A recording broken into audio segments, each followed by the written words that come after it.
अव्वल हम्द सना इलाही ते जो मालिक हर हर दा उस दा नाम चुतारन वाला किसे भी मैदान निहरदा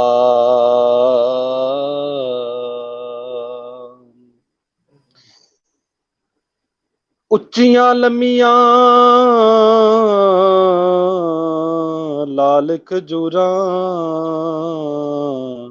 ਤੇ ਪੱਤਰ ਜਿਨ੍ਹਾਂ ਦੇ ਸਾਵੇ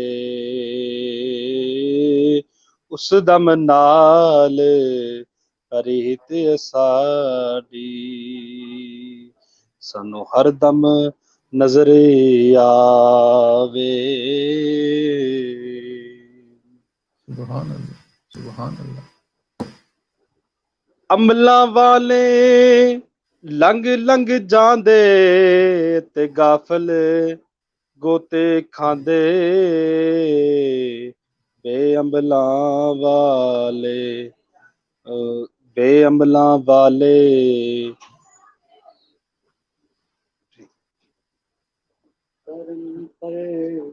ਅਸਲ ਸਦਿੱਲਾ ਸਾਹਿਬ ਮੇਰੀ कोई बात नहीं, कोई बात, कोई बात, कोई बात, कोई बात नहीं। ਮਾਲਾ ਵਾਲੇ ਸਖੀ ਨਹੀਂ ਹੁੰਦੇ ਤੇ ਸਖੀਆਂ ਮਾਲ ਨਹੀਂ ਹੁੰਦਾ ਇੱਥੇ ਉੱਥੇ ਉਦੋਂ ਹੀ ਜਹਾਨੀ ਸਖੀ ਕੰਗਾਲ ਨਹੀਂ ਹੁੰਦਾ। सुभान अल्लाह।